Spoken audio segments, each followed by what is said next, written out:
Good morning students. आज हम आपके लिए लेके आए हैं स्पीड। स्पीड को हम आज जानेंगे। सबसे पहले उसका डेफिनेशन देख लेते हैं और क्या होता है। Speed of a body is defined as the distance travelled by the body in unit time. देखिए, कोई भी ऑब्जेक्ट अगर हमारा ट्रेवल करता है तो यूनिट टाइम में कितना डिस्टेंस ट्रेवल कर रहा है उसका जो रेट है, मेजरिंग रेट है पर यूनिट टाइम के हिसाब से, उसी को हम क्या बोलेंगे, स्पीड। अब देखिए, पहले उसका फॉर्मूला देख लेते हैं। स्पीड इज इक्वल टू होता है क्या हमारा, डिस्टेंस अपॉन टाइम। अगर हमने स्पीड को v मान लिया और डिस्टेंस को क्या मान लिया, s, और टाइम को t, तो हमारा क्या हो जाएगा, v is equal to s upon t। अब देखिए, जो हमारी स्पीड होती है इसका यूनिट क्या होगा, हम यूनिट देखेंगे। यूनिट क्या होता है हमारा। अब देखिए, डिस्टेंस का यूनिट क्या हो जाएगा हमारा, डिस्टेंस का यूनिट क्या होगा हमारा, मीटर, और टाइम का यूनिट क्या हो जाएगा हमारा, सेकेंड। तो क्या हो जाएगा हमारा, मीटर पर सेकेंड। हमारी यूनिट क्या हो जाएगी, स्पीड की, मीटर पर सेकेंड। अब देखिए, हम इसको एक और जान लेते हैं अच्छी सी बात, कि अगर स्पीड जो हमारी होती है वो जीरो हो सकती है, पॉजिटिव हो सकती है, लेकिन never it will be negative. कभी ये निगेटिव नहीं हो सकती। स्पीड हमारी हमेशा क्या रहेगी, जीरो हो सकती है, पॉजिटिव हो सकती है, लेकिन निगेटिव नहीं हो सकती है। एक चीज और जान लेते हैं, जो हमारी स्पीड है वो क्या है, स्केलर क्वांटिटी है। क्यों? क्योंकि इसमें only direct we have magnitude not direction. जिस क्वांटिटी में ओनली मैग्नीट्यूड होता है, डायरेक्शन नहीं होता, उस क्वांटिटी को हम क्या बोलते हैं, स्केलर क्वांटिटी। तो ये हमारी स्पीड क्या हो जाएगी, scalar quantity, only we have magnitude not direction.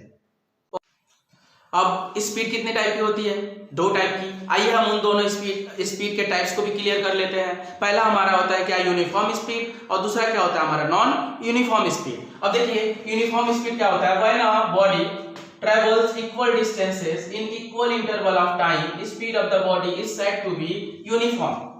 क्या है, अगर हमारी बॉडी कोई बॉडी है, ट्रेवल कर रही है, अगर हर टाइम ऑफ इंटरवल पे अगर देखा जा रहा है तो उसकी स्पीड कितनी आ रही है, कांस्टेंट आ रही है, चेंज नहीं हो रही है, तो उस तरह की स्पीड को हम क्या बोलेंगे, यूनिफॉर्म स्पीड। पहले एग्जांपल से हम समझते हैं। क्या है, ये पॉइंट है हमारे ए, बी और सी। मैंने क्या किया, कोई कार मूव कर रही है, कोई कार, सपोज करिए कोई कार मूव कर रही है, और क्या किया मैंने, उसको पॉइंट ए पे देखा तो उसकी स्पीड कितनी है, 40 किलोमीटर पर आवर। फिर मैंने क्या किया, 1 मिनट बाद पॉइंट बी पे मैंने देखा तो उसका क्या है, स्पीड कितना है वहां पे, 40 किलोमीटर पर आवर। फिर मैंने 1 मिनट बाद और देखा तो क्या है, उसकी पॉइंट सी पे स्पीड कितनी है, 40 किलोमीटर पर आवर। मतलब क्या है, हमारा टाइम इंटरवल तो सेम है, 1-1 मिनट टाइम इंटरवल सेम है, लेकिन कार की स्पीड भी क्या है, कांस्टेंट है, चेंज नहीं हो रही है।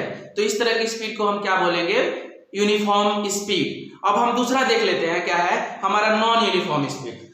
पहले डेफिनेशन देख लेते हैं। When a body covers unequal distances in equal interval of time, speed of the body is said to be non uniform speed. Suppose करिए कि अगर हमारी जो कार है अभी 40 किलोमीटर पर आवर से मूव कर रही थी, नेक्स्ट 1 मिनट बाद देखा मैं तो उसकी स्पीड कितनी हो गई, 45 kilometre per hour point B पे। फिर मैंने 1 मिनट बाद देखा पॉइंट सी पे तो उसकी स्पीड कितनी हो गई, 30 किलोमीटर पर आवर। तो क्या है, यहाँ पे टाइम इंटरवल तो हमारा क्या है, सेम है, 1-1 मिनट बाद हम देख रहे हैं पॉइंट ए, बी और सी पे, लेकिन स्पीड क्या हो रही है, एक जगह जब मैंने ए पे देखा तो कितनी है स्पीड उसकी, 40 किलोमीटर पर आवर, लेकिन 1 मिनट बाद देख रहा हूं पॉइंट बी पे तो उसकी स्पीड कितनी हो गई, 45 किलोमीटर पर आवर। लेकिन जब मैंने पॉइंट सी पे देखा 1 मिनट बाद तो उसकी स्पीड कितनी हो गई, 30 किलोमीटर पर आवर। मतलब टाइम इंटरवल तो सेम, लेकिन स्पीड उसकी क्या कर रही है, वेरी कर रही है। कभी क्या हो रही है, इंक्रीज हो जा रही है, कभी क्या हो जा रही है, डिक्रीज हो जा रही है, कभी स्लो हो जा रही है, कभी क्या हो जा रही है, फास्ट। अगर इस तरह के मोशन को जब होता है तो इस तरह के मोशन को हम क्या बोलते हैं, नॉन यूनिफॉर्म स्पीड। अगर कार, सपोज करिए कि हमारी कोई कार है, हम किसी सिटी से पास हो रहे हैं, तो सिटी में अगर हमारा क्राउड होता है तो हमारी कार क्या होती है, जैसे ही क्राउड आएगा तो हमारी कार क्या हो जाएगी, स्लो करना पड़ेगा। और क्या होगा, जैसे क्राउड कम होता है, रोड क्लियर होता है, तो हमारी कार क्या हो जाती है, फास्ट कर देते हैं, हम कार को तेज चलाते हैं। तो क्या हो रहा है, कभी कार की स्पीड डाउन हो रही है, कभी कार की स्पीड क्या हो रही है, फास्ट हो रही है। तो इस तरह के स्पीड को हम क्या बोलेंगे, नॉन यूनिफॉर्म स्पीड। इसी से हमारा कॉन्सेप्ट निकल के आता है क्या, एवरेज स्पीड का। क्योंकि कभी स्पीड चेंज हो रही है, कभी स्पीड क्या हो रही है, अप हो जा रही है, कभी क्या हो जा रही है, डाउन।